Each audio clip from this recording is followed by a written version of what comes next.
All right, here we go. This 4 o'clock hour, Sikkim 365 Radio. Robert Griffin III joined us on the broadcast coming up this weekend on Baylor and Brigham Young in a non-conference game. Tim, I know there's so much to get to, including some chaos in college football, some stories about it, but how about the same year that Brigham Young is now it's being accepted by the Big 12 that they happen to be on Baylor's schedule this year?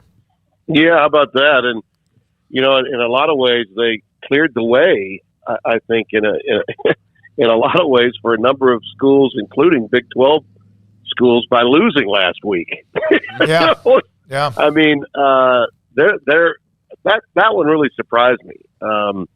Boise had been struggling, so I anticipated that BYU would get that one done, and that would have made the game, I think, that you guys have with them all the more important. We were beginning to get some sniffs from a lot of people saying, well, if Cincinnati can be number 4 or number 3, I mean, how about BYU? They were beginning to get in the conversation a little bit, and I kept telling people one of the reasons why they weren't as much of the conversation, at least from my perspective, was because as an independent, they had no seat at the table. That's why Bronco Mendenhall left ultimately to go to Virginia, was because he knew that as an independent, BYU was sort of like Notre Dame without Jack Swarbrick.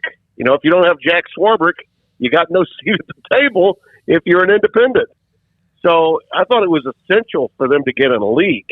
And the fact that they were scooped up, I think the last time you had me on, that's part of what we were discussing. I felt like the acquisition of BYU to go along with, the 3 top teams in the American Athletic Conference would be substantial enough to keep the Big 12 not only alive and well, but thriving.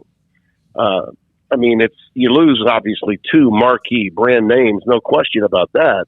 But the way the narrative was shaping out and being told by many in the media was that, they're dead and buried. Well, I don't think that's the narrative now, and BYU certainly helps that narrative. But I think this is an example of why BYU needed to be in a league.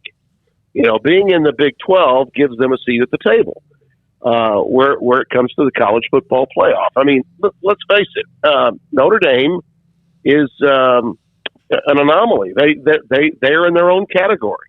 Okay, it's like ranking rock bands.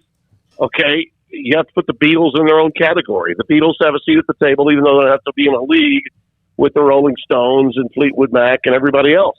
That's the deal in college football. So a great acquisition for BYU. I think it's a very interesting game because Baylor has played well enough to win a game or two that they've lost. And I think that, this will be a great measuring stick moving into the second half of the season for Aranda's team.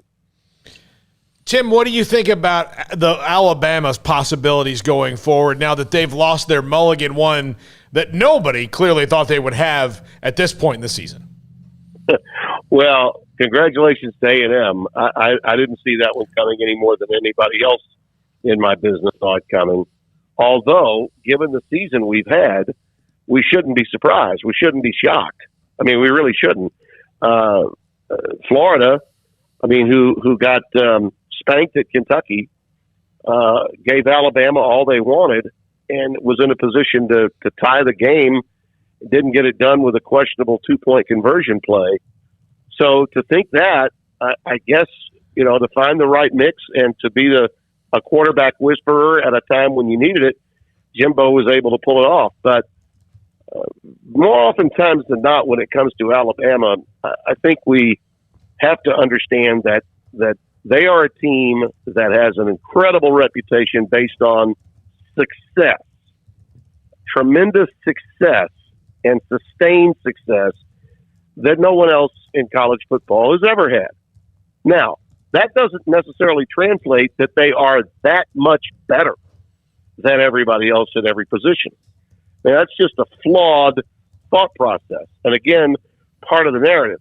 And in large measure, it's because Saban has programmed everyone to feel that way. And when I say everyone, I don't mean just his team. I'm talking about the media. I'm talking about opponents. Everybody thinking, oh my God, they're a juggernaut. I don't know if we can. How do we match up? Well, a lot of teams have matched up well with Alabama and played them very well. And surprisingly, some teams that even out of conference have done that. But to carry it through to the finish has been a mental as well as physical hurdle for people to climb. And the margin for error for Alabama this year, and I think to some extent in past years, was much slighter than people really realized. And that certainly was proven when A&M was able to do what they did with all the quarterback issues that Jimbo was facing. They may be in trouble again. I mean, I wouldn't be surprised if they lost another game between now and the end of the regular season. People still believing, that they're going to play Georgia in the SEC title game. I'm not sure that that's going to be the case. I mean, they may drop another one. Let me tell you, history will tell you that teams like Alabama that are having some issues in coverage can absolutely get torched by the mad scientists with the Pirate next up on the schedule. Another roadie, for them to play. So look out, okay? I don't need to tell you guys, what he did when he was in Lubbock, Texas. So crazier things have happened. Tim, OU Texas was obviously an all-time classic game. Big win for Lincoln Riley and company. Second loss of the year for Texas, although they are showing some improvement under Steve Sarkisian, and there's reason for optimism. But just what do you think of what's coming out of that game for both teams? And now for Oklahoma in particular, the whole situation revolving around the quarterback spot with Caleb Williams and subsequently Spencer Rattler. Well, I think the Rattler thing is going to really test the thought process on the transfer portal moving forward. If some of what's being reported, some of what I'm hearing, if there's any shred of truth to it, it'll be very interesting to see how this thing plays out, this soap opera plays out. Lincoln is probably as well adjusted to handle it as anybody I know. I thought it was really smart of him. I don't know if you saw the interview right after the game last week, but I was getting ready to call my game out at the Coliseum in L.A., and I got to see it. And his response to the sideline reporter was, when the question came about Caleb Williams, it was, yeah, but did you see that 2-point conversion Spencer came in for to convert to Stoops? And it was well-timed to say it. Even then, though, he was trying to deflect. He knew what was coming. He knew what the thought process would be all week long. And, that train is now pretty far down the track. So between now and this weekend, it's going to be very, very interesting to see that sidebar story, how it plays itself out. OU still has a lot of foibles on defense, even though they did Grinch made some really good adjustments in the second half that kept Texas from doing what they wanted to do until they had to late in the game, and that was obviously get the ball to Worthy, who could only stop himself in that game. Certainly Oklahoma didn't. Texas, you're right, Sark has got them pointed in the right direction, but Pete Kwiatkowski, their outstanding defensive coordinator who came from Washington with Chris Peterson, he still has work to do. Okay, and getting that Texas defense to stiffen and to understand how to play with a lead. The offense gave them a 21-point lead, and they immediately just started playing soft on the edge, giving up a lot of easy passes to allow Oklahoma to get a rhythm to make some explosive plays to come back and win the game. And I know Texas fans have seen that thing play out many times before. Could you get up in that same whatever that is that William Shatner's getting in to fly up in space? I got to tell you, Smoak, let me tell you, after he came down today, did you see his interview? Yeah, I saw it, yeah. Oh, my God. I mean, if I had doubts about going up there, which I would have and would if somebody said it to me, he he just threw them all out the window. It's like, no, wait a minute, you do this. This is not something. If you're offered a chance for a free ride like that, you got to do that. I mean, you've got to do it. It was almost without getting overly spiritual. It sounded to me, his answers to the questions he was getting from Bezos were that of a man who had just, from a biblical standpoint, been saved. I mean, that's what it sounded like. That nothing that had happened in his life had ever come close to this, and he'll forever be changed. Well, the man's 90 years old. Wow. And when you hear him being interviewed, he sounds like he's 50. He's so lucid to be that age and so cool. I've always thought Shatner was the coolest old guy I'd ever met. And I did have the opportunity of meeting him once. But today, my gosh, that was just incredible. So yeah, I would definitely go up in that thing only because of what he said today.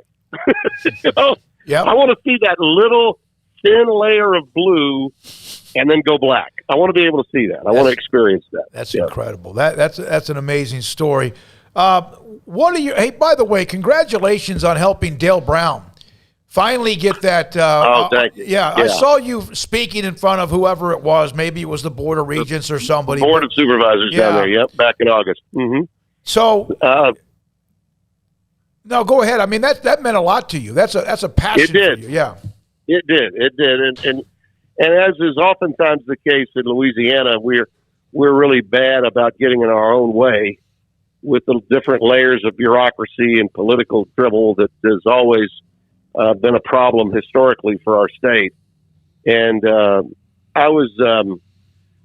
I had resolve about this for almost 20 years, and for the last 10 years have been campaigning behind the scenes on this thing. And more of the credit really should be given to Collis Temple, who was the first African-American player in the history of LSU, and actually was brought in a year before Dale got there. He was playing for Presmarovich his first season, but freshmen were not eligible back then, as you may recall, in 1971. That rule was not passed until 72. Dale came in, and he knew more than anyone what Dale had done for the downtrodden, for gender equity, for greater equity for all ethnicities, really, and to have special interest groups that were fighting against the notion that an 86-year-old white man should not have the floor of the Maravich Assembly Center named after him. Are you kidding me? How could that possibly be? It was almost as if this generation just didn't do any homework on knowing it, and yet there were 3 votes against it. Out of 15 votes, there were actually 3 people on that board that didn't want it. But at the time that I spoke, which was a month before it was adopted, I was sort of the guy that was the setup man for the following meeting, which was September the 10th, when he had a number of former players, and even John Brady, the coach that went to the Final Four most recently, spoke on Dale's behalf, which I thought was a really wonderful thing for John to do. It really said a lot, and I mean it when I say he's the closest thing to a dad that I have that still has a pulse. He was like, and has been like, a father to me. We get calls, those of us that have been in this business a long time, David, you'll understand this. When we get that call about this legend passing away, Bobby Bowden most recently. Okay, Bobby and I were very close for over 40 years. And Terry, I played a role in Terry coming to my alma mater at ULM, and I was so happy he had that job when Bobby passed. But when you get that call about someone that you've known or you were friends with, had relationships with, and coaching that passed away, Johnny Majors, Pat Dye, you name the coach, and in basketball maybe Lou Henson and Rolly Massimino. You get that call. And you're like, oh God. Well, I'm telling you, you get over it after a few days. But I'm not ready for the call about Dale. Whenever the phone rings and it's Coach Brown that passed, I don't know how I'll be the next day. So what you saw was genuine. Tim, I'm glad you brought up Bobby Bowden. I'm a Florida State alum, and I graduated in 2002, so my first 3 years of college were amazing. We went to the the title game of the first 3 years. And I got the chance to interview him, 4 or 5 times in my career. And each time it was hard for me to keep it completely professional because he to all Florida State people, he's kind of like our grandpa, whether you knew him all well or not. He just how he was. One of the first things I looked up that day and getting ready for the show and to talk about him was an interview you did with him probably maybe less than a year and a half ago or so. It might have been a little longer ago, but it was really good, and you could tell the relationship that you guys had. Your thoughts about the legacy he did leave that I think maybe as it gets further away from him coaching, people forget about what he really did in college football, which was unprecedented at the time, pre-Nick Saban. Oh, yeah. I mean, well, let's put it this way. If there had been a college football playoff for 4 teams during his era at Florida State, all right, and he had 14 seasons consecutively where he finished no worse than number 5 in the AP poll, imagine how many national championships he would have competed for. And I think by any metrics that you could come up with, if he had won even the smallest percentage, okay, of the opportunities that he might have had during that period of 14 seasons, finishing no worse than 5th, he would have won as many titles as Nick Saban has won. All right, I mean, and that's at both LSU and Alabama, which would bring him to an incredible number of 7. There's no denying that Bobby was an innovator. And he was also a guy that took on a challenge at a place like Florida State. Remember, Florida State was a Southern independent when he got there. Mm-hmm. And it really not ever had any sustained success. And in fact, just a few decades earlier was a teacher's college for women only. And he built that thing into one of the great programs in college football's modern history, post-World War II. He did it by playing home and homes 4 for 1, 5 for 1, 3 for 1. In one specific instance in 1981, he played consecutive road games at Pitt when they were great, Ohio State, LSU, Texas A&M. I mean, it was just one after the other. Nebraska. He beat Tom Osborne twice in Lincoln during that period. I mean, who would do that today? No one. And I remember him saying to me, Timmy, I had 5 homecomings. None of them were at home. I mean, he did it like no one else. I mean, look, even Nick Saban did a lot of homework before he took the LSU job. He knew that there were more drafted players per capita in the state of Louisiana than any other state in the Union when he left Michigan State to take the LSU job. When Bobby Bowden went from West Virginia to Florida State, there were no numbers like that at Florida State. There was nothing to tell you that Florida State could be that competitive that quickly, other than they were in a tremendous state for great players, and he thought he'd be able to get his share when he got there. But and he had to win a lot just to get into the ACC. Okay, and one of the awesome things about him was how he would admit openly after he got into that league that he wanted to stay there. He was winning the league almost automatically for all those years when you were there in college. And the SEC at one point did come over to him, and they asked him, he said, why would I want to go there? I'm already playing. He said, I'm already playing Florida. I'm already playing Miami. Why do I need to go to SEC?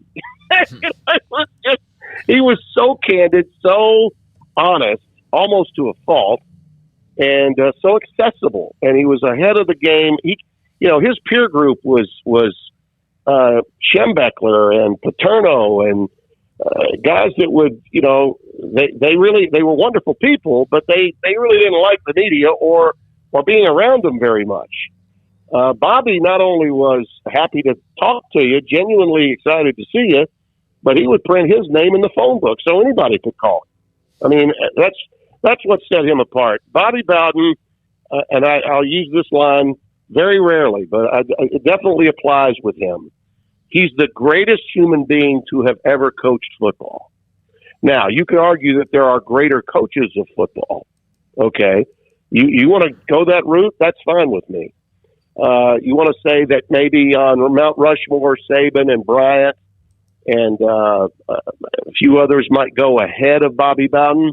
Okay, but I will also tell you that when they're chiseling in his face into Mount Rushmore, you know right away that of that group, he's the greatest human being that ever coached of that group. Tim, what's the temperature check like right now in Baton Rouge as number 20 Florida gets ready to roll in town? Oh, boy. It's a really difficult situation. It's almost as if it's not a question of if, but when. The guillotine is going to fall there. They're clearly, because everyone knows of what Scott Woodward was able to accomplish at A&M and what he did at Washington before he got there. And anytime, this is true whether you're a coach or you're in the television business and the guy that hired you is not there anymore. Right. Yeah. I used to tell young broadcasters, if the executive producer is not responsible for your hire, then you better have your head on a swivel. Well, that's certainly true for coaches when there's a change either with the president of the university or with the athletic director. And with what's happened, and really the standards being what they are, and Saban, in the past, you could say, well, Saban got this guy or that guy fired. That's not the case here. The case here is about a dramatic fall from grace and a coach who's gone about the business of being successful by being a CEO. And when he had Dave Aranda and we had Joe Brady working with Steve Ensminger, he had two tremendous staffs on both the offense and defensive sides, and he's made some horrible hires since. And when you're that kind of coach, when you're a coach who was a former line coach, not a coordinator, your job is to pump a team up. And I don't think there's many people that can pump a team up any better than Ed Orgeron. He's got tremendous upside if all the pieces are in place. But when you're the head coach, you're responsible for those pieces. And I think that will ultimately be the downfall here, is that those hires that he made, both last year and this year, that affected both the 2020 shortened COVID year and this season, could be the untimely undoing for him. He'd have to win out, I think, to have a prayer. But I think that we'll find out probably in the next couple of weeks. There's an open date, and if he manages to navigate the open date, perhaps he'll get to the end of the season. And there's some good opponents left to be played, but they look to be in really horrible shape. They've lost Stingley, they've lost Boutte on the offensive side. It looks sadly, predictably, like a really rough go for him. I think they're going to go for a big fish based on just kind of watching how this thing goes whenever that does become official. And make sure, Tim, that they don't call Waco, Texas looking for Dave Aranda. Well, I was just going to say. I was just going to say, of the troubles that they've had, most would tell you that are closest to the program that the biggest issue was the loss of Aranda on the defensive side of the ball. I mean, when he chose Bo Pelini, and then admitted shortly thereafter that he'd not really even talked to or interviewed Bo. He actually said that. Bo came in with a 4-man front and was trying to run man coverage against Leach and Mississippi State, and they got lit up. That has not changed. And even the young man that Peets that came in to call the plays this year, who's a disciple of Brady coming over from Carolina, he had actually never called the plays, but Brady thought that he could get it done, and they've had problems getting play calls into Max Johnson. LSU's issues are not talent driven at all, and that again is the problem. When you recruit in the top 10 every year, and in his case top 5, top 6, and you're putting out a product like that, that all comes back down on the coach. And I would suggest this to you fellas. First and foremost, yes, you go after big names.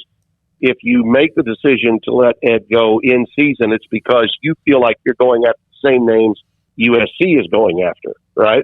Those are the 2 top 5 programs in the country. And LSU, I'm sure, would want to see itself and view itself as being a top 5 program over USC, rightfully so, in my opinion, particularly in the last 15 to 20 years. So you make the decision to have that job open at the same time as C's is. But as you go down that list, fellas, if the phone has to ring maybe a third or fourth time, it might be in your area code. Don't make us come after you. Yeah. Hey, I'll tell you what, though, Tim. Aranda, I've been so impressed by him. I mean, I was impressed by him last year dealing with what he had to deal with, but, I mean, just the more comfortable he's grown has been abundantly apparent, just his feel for the team, and I'm become a bigger and bigger fan as time has gone on. Yeah, I was impressed with the way they played at Oklahoma last year, and you guys were really banged up in that game and offensively didn't have really a lot to offer. But boy, oh boy, did the defense take them apart. I mean, Baylor's defense was as well schooled to handle a dynamic offense like OU's as any I've seen in a long, long time. I still believe you got some really big W's in front of you, and it'll be interesting to see how the rest of the Big 12 slate plays out, because I don't know about you, but we know the most dynamic players in the conference are at Oklahoma and at Texas. I don't think there's any question that the individual explosive play dynamics of the league are still there. But the conference as a whole, in terms of just the teams and the way they play, it's really balanced. I see potential upsets across the board in the conference, from this point forward. And I'm told I'm going to be doing some more games in the Big 12 in the next few weeks, so hopefully we'll get there at some point. I'd love to be back at McLean Stadium. It's been a while. Thank you, Tim. Appreciate it as always. Tim Brando, Fox Sports. Always enjoy his knowledge and reminiscing as well, from Bobby Bowden to Dale Brown, among others. When we come back, he played in the only 2 times that Baylor and Brigham Young have ever played until this weekend. Irvin Randall, linebacker at Baylor. He now owns a